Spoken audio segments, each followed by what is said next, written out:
Duh, lapar juga nih.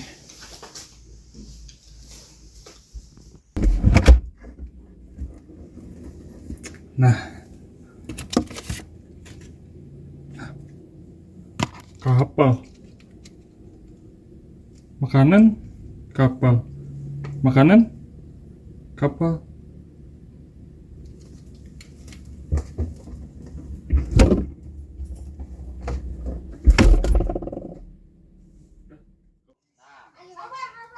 Oke, perkenalkan Budiono Siregar. Cita-cita saya Setes, Kepala Desa. Kapal laut. Kapal laut, cita-cita. Salah. Ulang tuh. Nah, perkenalkan.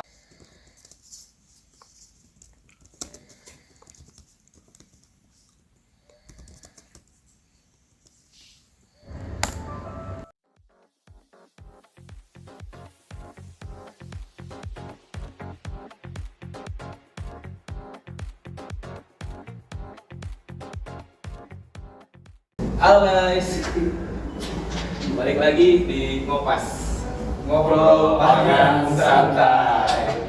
Jadi buat yang belum tahu, Ngopas itu obrolan tentang inventory pangan di transportasi darat, laut maupun udara. Ngomong-ngomong soal inventory penyimpanan pangan, enaknya ngomong inventory apa nih? Menurut lo apa ya? Apa ya? Ini bang. Apa nih? Topik. Topik hari ini Kapal, menarik nih. Kalau kita bahas soal penyimpanan inventory bahan makanan kapal pesiar, menarik kan? bisa. Wah, ada notif nih guys dari Arik Naufal.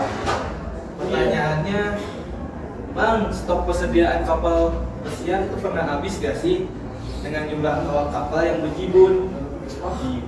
Menarik nih. Habis nih pertanyaannya. Iya. Gue dijawab ya. Boleh. Coba ya, jadi buat Arik Noval.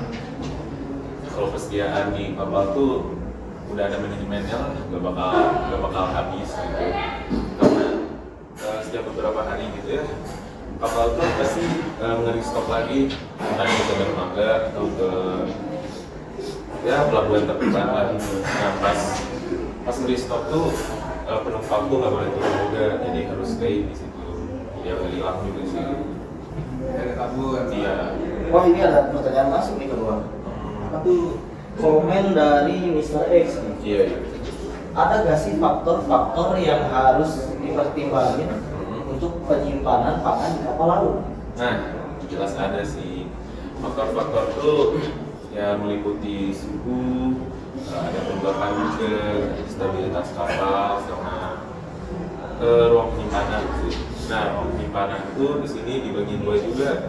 Ada dry storage sama cold storage. Nah, kalau dry storage itu sesuai namanya lah ya, kering. Jadi buat menyimpan bahan-bahan makanan yang kering seperti karbohidrat pokok gitu, kayak beras, buah-buahan itu, sayur atau sejenisnya gitu lah. Kalau yang cold nih, ya sesuai namanya juga dingin ya, dingin pasti ada kulkasnya dong.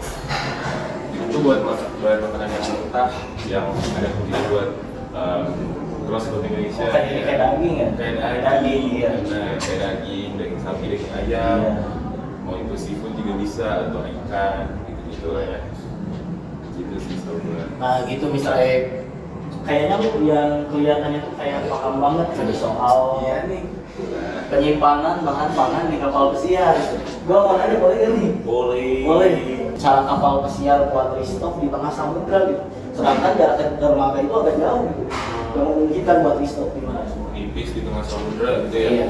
Nah, kalau udah mepet gitu sih biasanya ada yang namanya pengiriman lewat darat juga, bisa dilakukan juga tuh.